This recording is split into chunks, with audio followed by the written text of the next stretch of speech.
देख रहे हैं RA भारत न्यूज 24/7, सच्चाई से रूबरू। जीसस क्राइस्ट ने एक बार कहा था कि प्रभु इनको माफ़ करना, ये नहीं जानते ये क्या कर रहे हैं। तो यही बात भारत के टीवी निर्माताओं की तरफ भी है कि जो सीरियल बनाते हैं। मैं यही कहूँगा कि प्रभु इनको माफ़ करना, ये नहीं जानते ये कितना नुकसान कर रहे हैं भारतीय संस्कृति। चैनल RA भारत न्यूज़ 24/7 की ओर से डॉक्टर प्रणय कुमार का सभी दर्शकों को प्यार भरा नमस्कार। आज मैं आप लोगों को एक ऐसे शख्स से रूबरू कराऊंगा जो ये देवघर आए हुए हैं। इनका टीवी सीरियल शांति, जो कि काफ़ी प्रसिद्ध हुआ देश विदेश में, उनके राइटर हैं ये। तो चलते हैं श्री तेजेंद्र शर्मा जी से रूबरू होकर उनसे अपने दर्शकों को मुलाकात करवाने के लिए। श्री तेजेंद्र शर्मा जी का देवघर में बहुत बहुत स्वागत है और बहुत ही स्वागत है हमारा चैनल RA भारत न्यूज़ 24/7 की ओर से। सर, आप इंग्लैंड से यहाँ आए हैं, ये हम लोगों के लिए बहुत खुशी की बात है। सबसे पहले उस गर्व का क्षण जो कि एक भारतीय को दूसरे देश में सम्मान मिलता है, तो उसके बारे में ज़रा बताएंगे कि वो क्या है।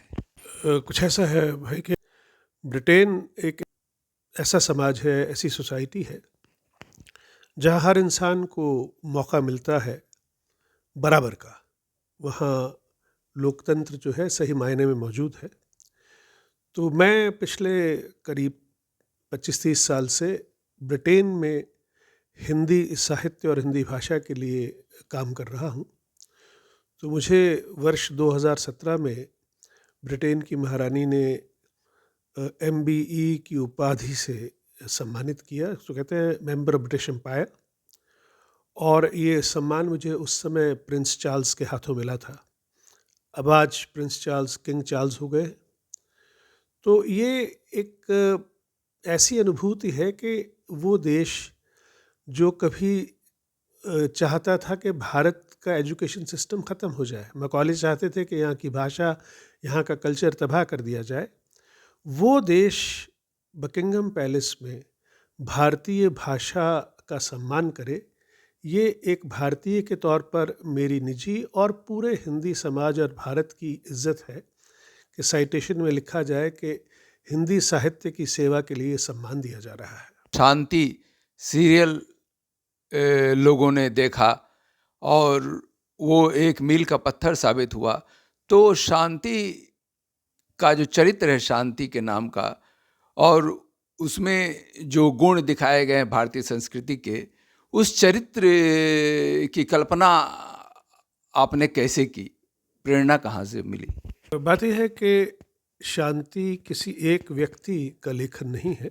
ये हमारी एक टीम थी जिसमें आकाश दीक्षित, राजेश कुमार सिंह और मैं, हम लोग जुड़े हुए थे और हम लोग लगातार लिख रहे थे।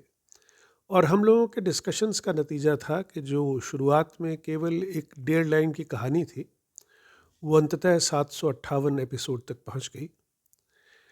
शांति मूलतः एक ऐसी लड़की की कहानी है कि जिसकी माँ तुलसी का 2 अमीरजादे रेप करते हैं और एक बच्ची पैदा हो जाती है शांति, जो बड़ी होकर अपनी माँ की इज्जत को रिस्टोर करने की लड़ाई लड़ती है। तो उस हिसाब से ये एक बहुत नए किस्म का सीरियल था, क्योंकि क्या था कि इस सीरियल से पहले जो सीरियल आ रहे थे, सबसे ज़्यादा फेमस सीरियल जो था वो था हम लोग।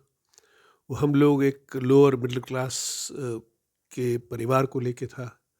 और उसके बाद बुनियाद था जो भारत के बंटवारे पे था। लेकिन ये पहला डेली सोप था जो अपर मिडिल क्लास को डील कर रहा था, जिसमें रईसजादे जो थे वो उनका जीने का ढंग अलग था। तो वो एक अलग किस्म की ऑडियंस को केटर करता था। और ख़ास तौर पे महिलाएं इस सीरियल से बहुत जुड़ गई थीं। इतनी जुड़ी थीं कि हमें बताया जाता था कि भाई महिलाएं, उन्होंने कह रखा है कि जब शांति सीरियल आ रहा हो तो ना तो वो किसी को खाना परोसेंगी, ना बात करेंगी, वो आधा घंटा केवल उनका है। और इतना मकबूल हुआ ये सीरियल कि 30 मिनट का सीरियल होता था, तो उसमें 10 मिनट की तो एड्स होती थी और 20 मिनट का ही प्रोग्राम होता था। तो आप सोचिए, अगर 30 मिनट के प्रोग्राम को 10 मिनट एडवर्टाइजर्स ले रहे हैं, तो उस सीरियल ने किस तरह से लोगों को प्रभावित किया। आपने हिंदी में, इंग्लिश में, उर्दू में, मराठी में, गुजराती में, जैसा कि मैं जानता हूँ, आपने कहानियाँ, कविताएं, नाटक, उपन्यास वगैरह आपने लिखा। तो कृपया हमारे दर्शकों को बताना चाहेंगे कि कुल संख्या आपकी किताबों की जो प्रकाशित हो चुकी है वो कितनी है, और कौन सा शांति के अलावे वो आपकी रचना है जो कि काफ़ी प्रसिद्ध हुई देश दुनिया में। देखिए, जहाँ तक विधा का सवाल है, मेरी सबसे प्रिय विधा कहानी है। मैं बाकी सब भी लिखता हूँ जो आपने कहा। मेरी कुल प्रकाशित कृतियाँ 2 दर्जन से ज़्यादा हैं। मैं अभी हाल ही में अपनी कहानियों का शतक पूरा किया है और मैंने 101 कहानियाँ लिख ली हैं।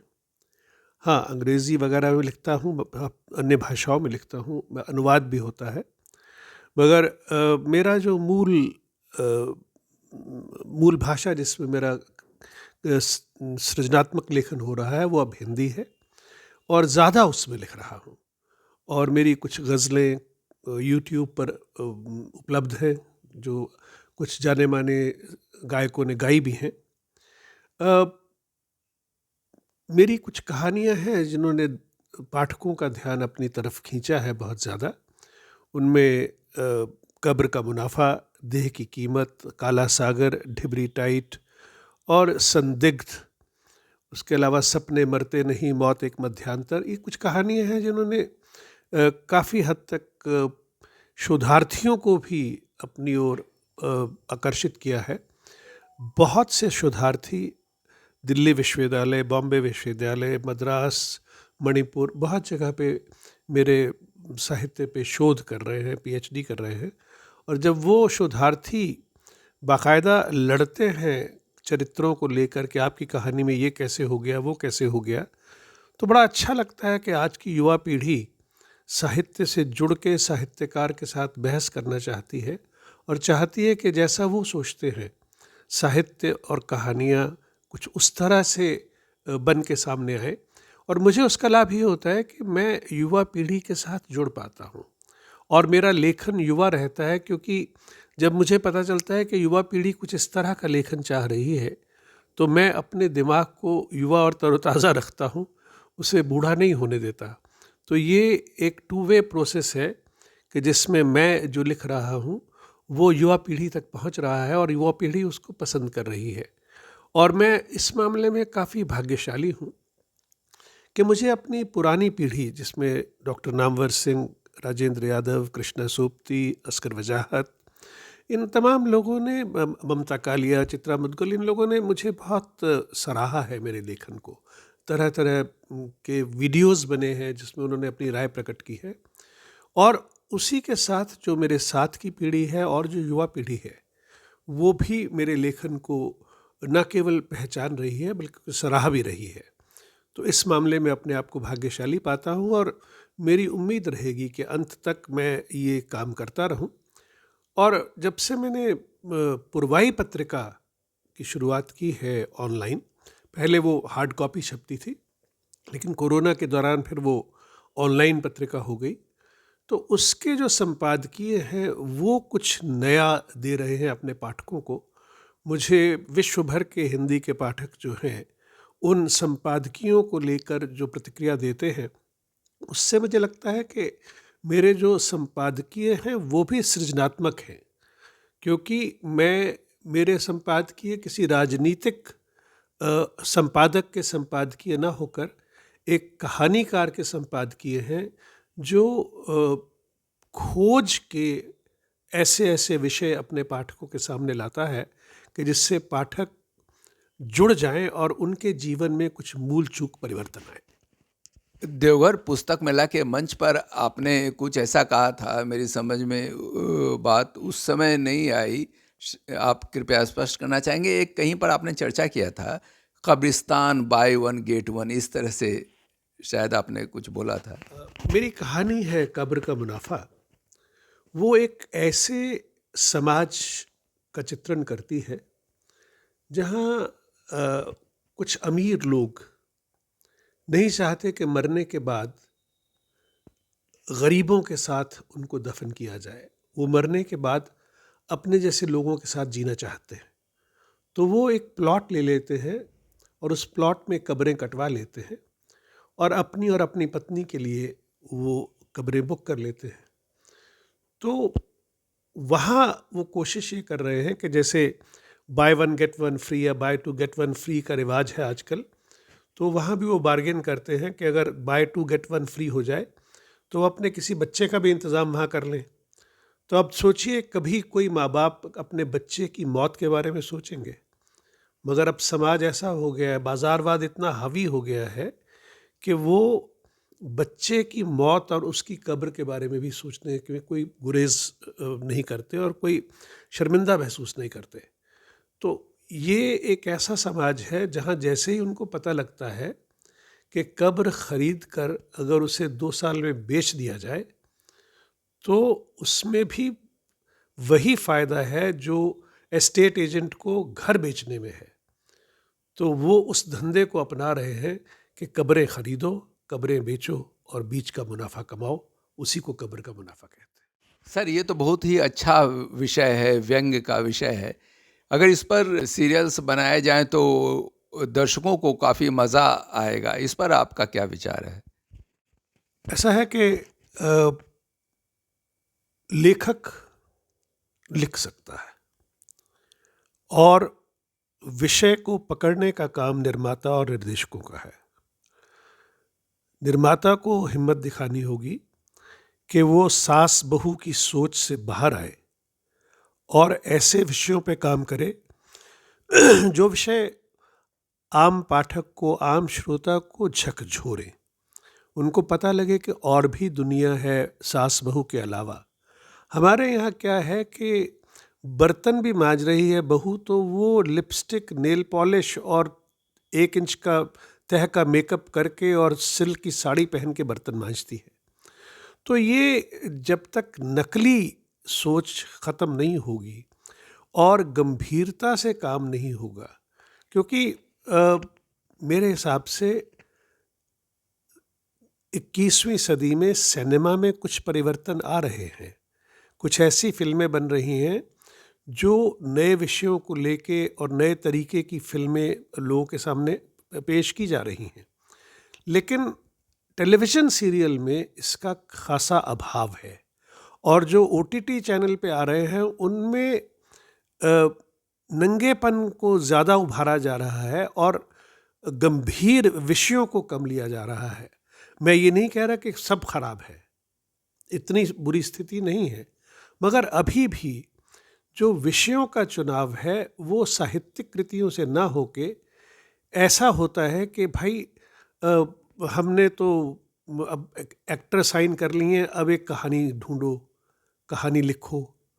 ऐसा नहीं होना चाहिए। होना ये चाहिए कि पहले विषय का चुनाव हो जाए, पहले स्क्रिप्ट लिखा जाए, उसके बाद उस स्क्रिप्ट से जुड़े हुए एक्टर साइन किए जाएं और उसके बाद उसको फिल्माया जाए। सीरियल्स बन रहे हैं खास करके, और फिल्म भी, वो भारतीय संस्कृति को काफ़ी क्षति पहुंचा रहा है, तो इस पर प्रकाश डालेंगे। देखिए, जीसस क्राइस्ट ने एक बार कहा था कि प्रभु इनको माफ़ करना, ये नहीं जानते ये क्या कर रहे हैं। तो यही बात भारत के टीवी निर्माताओं की तरफ भी है कि जो सीरियल बनाते हैं। मैं यही कहूँगा कि प्रभु इनको माफ़ करना, ये नहीं जानते ये कितना नुकसान कर रहे हैं भारतीय संस्कृति का, भारतीय समाज का, भारतीय रिश्तों का और भारत की छवि का। विदेश में इस कदर नेगेटिव छवि जाती है कि क्या हमारे सारे रिश्तेदार साजिशें रचते रहते हैं, सास बहू के खिलाफ, ननद भाभी के खिलाफ, भाभी जेठानी के खिलाफ। ऐसे नहीं होता है जीवन में। ये तो ऐसे लगता है कि हर परिवार में केवल यही काम चल रहा है, कौन किसको हरा देगा, कौन किसको बिल्कुल नष्ट कर देगा। ऐसा है नहीं जीवन में। जीवन में बहुत कुछ सकारात्मक है।